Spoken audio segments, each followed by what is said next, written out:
శ్రీమాత్రే నమ. జయ గురు దత్తాత్రేయ నమ.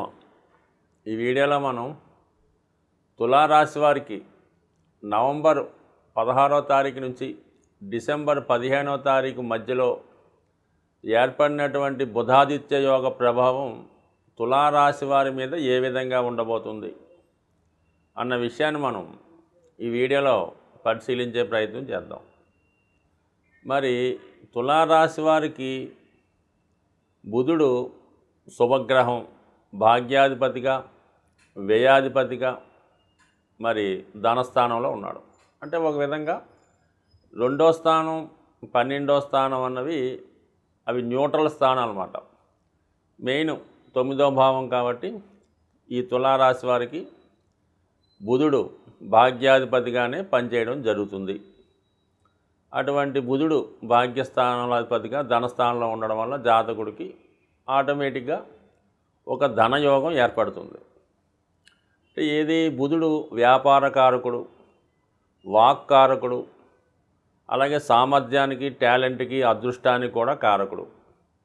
అటువంటి కారకుడు ధనస్థానంలో కుటుంబ స్థానంలో ఏర్పడడం వల్ల కుటుంబం యొక్క పేరు ప్రతిష్టలు పెరుగుతాయి.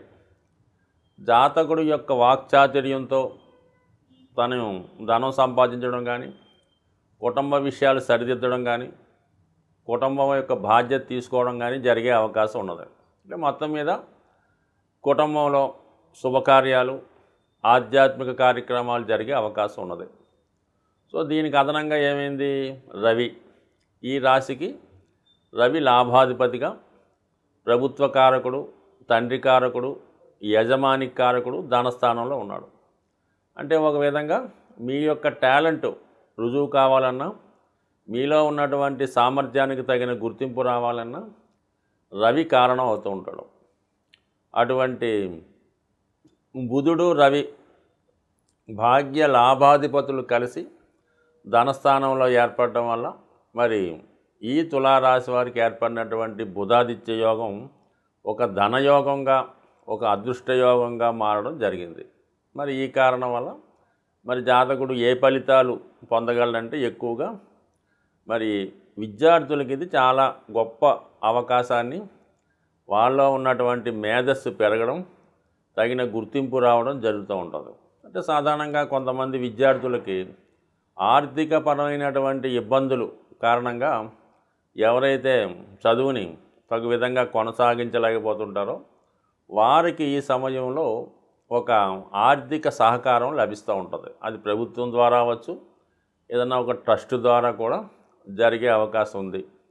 సో అలాగే కుటుంబంలో ఎవరికన్నా అనారోగ్య సమస్యలు ఉన్నా, చదువు కొరకు ఎదురు చూస్తున్నా, అంటే కుటుంబ సమస్యలు కామన్గా మధ్యతరగతి వారికి ఉన్నటువంటి కుటుంబ సమస్యలు ఏముంటుంది, ఆ కుటుంబంలో వివాహానికి తగిన ధనం లేకపోవడం, పిల్లల్ని చదివించడానికి తగిన అవకాశాలు, ధనం లేకపోవడం, ఏవో అనారోగ్య సమస్యలు, ఇవి సాధారణంగా ఉన్నటువంటి ఇబ్బందులు ప్రతి మిడిల్ క్లాస్ ఫ్యామిలీ వారికి. అటువంటి వారికి ప్రస్తుతం ఈ యొక్క గ్రహస్థితి మీ యొక్క కుటుంబ సమస్యల్ని సంపూర్ణంగా బయటపడవేసి మళ్ళీ కొత్తగా మీ యొక్క జీవన విధానాన్ని, కుటుంబ ప్రతిష్ట పేర్చే విధంగా జరిగే అవకాశం ఉంటుంది. సో అది ఏదో విధంగా మీకు ప్రభుత్వ సహకారం, భగవంతుని సహకారం కూడా లభించే అవకాశం ఉంది ఈ యోగ ప్రభావం వల్ల. దానికి అదనంగా మరి ఈ ధనస్థానంలో ఉన్నటువంటి ఈ యోగం అష్టమ స్థానంలో ఉన్నటువంటి గురువు పైన, అంటే గురువు బుధుడు ఎప్పుడైతే వీక్షిస్తాడో జాతకుడికి ఎలా ఉంటుందంటే కుటుంబంలో ఆగిపోయినటువంటి శుభకార్యాలు కానీ, చదువులు కానీ ఇవి ఈ సమయంలో ఏర్పడే అవకాశం ఉంది. ముఖ్యంగా రుణ సంబంధించిన సమస్యలు ఏవైనా ఉంటే వాటి నుంచి బయటపడే విధంగా ఈ గ్రహస్థితి అనుకూలిస్తూ ఉన్నది. సో ఏదైనా ఈ బుధాదిత్య యోగ ప్రభావం తులారాశి వారికి వాళ్ళలో ఉన్నటువంటి టాలెంట్, సాధారణంగా ఈ తులారాశిలో సెలబ్రిటీ రంగం, cinema field, TV, media, YouTube, అంటే ఇది వరకు ఏంటంటే సినిమా పరిశ్రమ. ఇప్పుడు అలా కాకుండా ఎవరికి వారే స్వతంత్రంగా వాళ్ళు టాలెంట్ ఉపయోగించుకొని ఏదో యూట్యూబ్లోనో ఇన్స్టాగ్రామ్లోనో ఎందులో సెర్చ్ చేయడం వల్ల వారికే నేమ్ అండ్ ఫేమ్ రావడం, ఎక్కడికి వెళ్ళినా మంచి గుర్తింపు రావడం సాధారణంగా జరుగుతూ ఉంది. సో అటువంటి ఇండివిజువల్గా ఎవరైతే ఇందులో ఉత్సాహంగా ఉన్నారో ఇటువంటి ఫీల్డ్లో అంటే ఏదైనా యూట్యూబ్ ఫీల్డ్లో అవ్వచ్చు, చలనచిత్ర రంగంలో ఉన్న వాళ్ళకి తగిన గుర్తింపు సామర్థ్యవంతంగా వచ్చే అవకాశం ఉంది. అంటే సాధారణంగా ఒక దానికి గుర్తింపు అంటే దాన్ని ధనంతో కొలవచ్చు, వారికి ఉన్నటువంటి పాపులేషన్తో కూడా కొలిచే అవకాశం ఉంది. మరి అటువంటి ఈ యోగ ప్రభావం ఏంటంటే జాతకుడికి ముందుగా ఉన్నటువంటి ఫైనాన్స్గా వాడికి బాగా సహకారం లభిస్తుంది. ఎంత వాడి స్వతంత్ర వృత్తితో, వాడి యొక్క టాలెంట్తో వాడికి వ్యక్తిగతంగానే వాడి యొక్క ఆదాయం పెరుగుతూ ఉంటుంది. ఆదాయంతో పాటు వాడి యొక్క జీవన పరిస్థితులు, కుటుంబ విషయాలు ఇవన్నీ కూడా పెరుగుతాయి. దాంతో ఈ వాక్స్థానం అవటం వల్ల అథారిటేటివ్గా మాట్లాడడం, కుటుంబం యొక్క స్థాయి పెరగడం ఇవన్నీ జాతకుడికి అనుకూలించే అవకాశం ఉంది. దాంతోపాటు ఇతర అవకాశాలు కూడా ఎక్కువగా వస్తుంటాయి.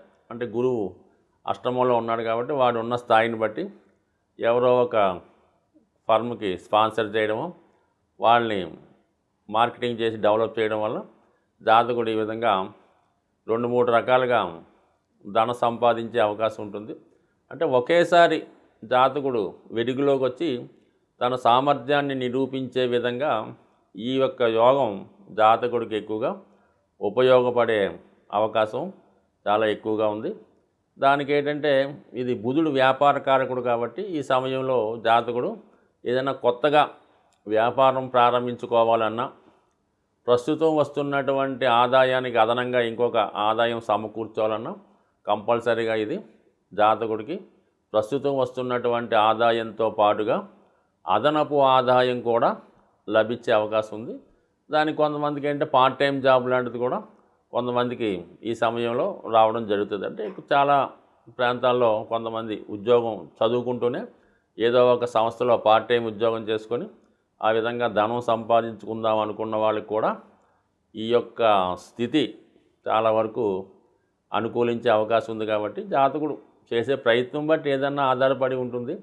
మరి ఈ సమయంలో జాతకుడు ఎంత ప్రయత్నం చేస్తే అంతగా వృత్తిలో రాణించగలుగుతూ ఉంటాడు. దానికి ఈ యోగంతో పాటు దశమ స్థానంలో ఉన్నటువంటి కుజుడు, అంటే ఇక్కడ ఈ ధనస్థానంలో వృశ్చిక రాశిలో ఈ బుధాదిత్య యోగం ఏర్పడడం వల్ల మరి ఈ రాశ్యాధిపతి కుజుడు దశమ స్థానంలో దిగ్బలుడై ఉన్నాడు. అంటే చాలా వరకు ఏంటంటే ఇదొక స్టేటస్ కలిగింది అన్నమాట. కుజుడికి ఒక హోదా కలిగింది. ఆ కారణం వల్ల ఏంటంటే జాతకుడు వృత్తిలో చాలా సమర్థవంతంగా నిర్వహిస్తాడు. చాలా వరకు తన ఆదాయాన్ని కూడా పెంచుకోవడం, మెయిన్గా అతని టాలెంట్ పెరిగే అవకాశం ఉంది. సో ఏదైనా ఈ యోగం ఈ రాశి వారికి అటు ఆర్థిక విషయాల్లోనూ, విద్యా సంబంధించిన విషయాల్లోనూ చక్కని ఫలితం ఇచ్చే అవకాశం ఉంది. సాధారణంగా ఒకరి జన్మజాతకంలో ఏర్పడినటువంటి ఒక యోగాలు కానీ, అలాగే గ్రహాల యొక్క స్థితి ఎప్పుడూ కూడా ఆ యొక్క గ్రహాలని జాతకుడు ప్రసన్నం చేసుకోవాలన్నమాట. అంటే మనకి పూర్వకాలంలో ఈ జానపద సినిమాలు చూసేటప్పుడు ఈ మాంత్రికులు అవ్వచ్చు, వేరే వాళ్ళు అవ్వచ్చు, ఏదో ఒక దేవతని ప్రసన్నం చేసుకొని దాంతో కొన్ని శక్తులను వాళ్ళు పొందడం అన్నది మనకి జానపద సినిమాల్లో కనబడుతూ ఉంటుంది. దానికి చాలా వరకు రాజులు కూడా చాలా కాలం తపస్సు చేసి ఒక పవర్, అంటే అది శివుణ్ణో విష్ణుమూర్తినో పూజించి ఆ శక్తి పొందేవారు. స్వభావసిద్ధంగా జాతకంలో వాళ్ళకి యోగం ఉన్న పొందడం జరుగుతూ ఉంటుంది. ఇప్పుడు కూడా జాతకుడు మనకి జన్మించిన జన్మచక్రంలో ఏదో గజకేసరి యోగం ఉందండి, పంచమహాపురుష యోగం ఉంది, రవి ఉచ్చులో ఉన్నాడు, శుక్రుడు ఉచ్చులో ఉన్నాడు, ఏముంది ఇంకా బ్రహ్మాండంగా డెవలప్ అవుతాం, ఎగ్గా కలిసి వస్తుంది చాలామంది అనుకుంటూ ఉంటారు.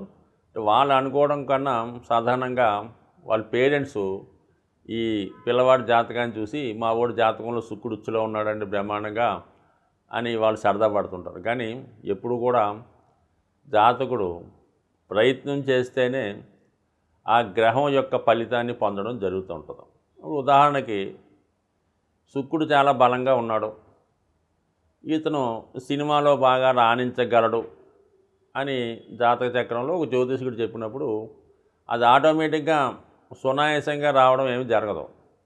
అది విశేషమైనటువంటి కృషి చేసి ఒక ఇన్స్టిట్యూట్లో చేరి ఎంతో ప్రయత్నం చేసి కొంతమంది దగ్గర శిక్షణ పొందిన తర్వాత ఆ గుర్తింపు రావడం జరుగుతూ ఉంటుంది. అంటే ఉదాహరణకి మన చిరంజీవి గారే అనుకుందాం. ఆయన జాతకంలో శుక్రుడు బలంగా ఉన్నా, శని ఉచ్చులో ఉన్నా, మరి అంత సాధారణంగా ఆయన ఏమి ఆడతా పాడుతా రాలేదు కదా జీవితంలో. చాలా కష్టపడిన తర్వాత పైకి రావడం జరుగుతూ ఉంటుంది. అలాగే మరి జన్మజాతకంలో ఈ బుధాదిత్య యోగం ఏర్పడిన వాళ్ళకి, అమ్మ బుధాదిత్య యోగం ఉందని మావాడి జాతకంలో మావాడు కలెక్టర్ అయిపోతాడో, లేదంటే నెంబర్ 1 ఆఫీసర్ అవ్వటం మాత్రం ఒట్టి కళ లాంటిది. ఖచ్చితంగా ఒక మంచి గురువుని ఆశ్రయించి ఖచ్చితంగా దానికి తగినటువంటి సబ్జెక్ట్ నేర్చుకొని ఒక క్రమశిక్షణతో ఉండడం వల్ల ఈ యోగ ప్రభావం రావడం జరుగుతుంది. ఎవరు ఇంచుమించుగా 100కి 60 మంది జాతకాల్లో ఈ బుధాదిత్య యోగం ఉంటుంది. మరి అందరూ ఉన్నత విద్యావేత్తలు అవుతున్నారా అంటే వాళ్ళ ప్రయత్నం బట్టి ఉంటుంది. మరి ఖచ్చితంగా ఈ బుధాదిత్య యోగం రాణించాలంటే మరి జాతకుడు ముందుగా సూర్య నమస్కారం, సూర్య ఆరాధన, అంటే ప్రతిరోజు కూడా సూర్య నమస్కారం చేసుకొని సూర్యభగవాన్ని తనకు తెలిసిన విధంగా ఆదిత్య హృదయమో సూర్యాష్టకమో ఏదన్నా సూర్య మంత్రాన్ని చదువుకొని ఆదివారం రోజు చాలా నియమంగా ఉండాలి. అంటే కామన్గా అది ఎన్వి, మద్యం, మందు ఏదో కొన్ని ఉంటాయి కదా, వీటికి దూరంగా ఉండడం అన్నది ఈ యోగం రాణించాలంటే అది రాజకీయ నాయకులకైనా, ప్రభుత్వ ఉద్యోగులకైనా, సాధారణ వాడికైనా ఈ ఆదివార నియమం వల్ల అపారమైనటువంటి శక్తి, రవిబలం కలుగుతూ ఉంటుంది. ఇక బుధుడు మారించాలంటే విష్ణుమూర్తి ఆరాధన, వెంకటేశ్వర స్వామి, విష్ణుమూర్తి, విష్ణు సహస్రనామ పారాయణ ఇవి చేసుకోవడం వల్ల బుధుడు బలవంతుడు అవుతాడు.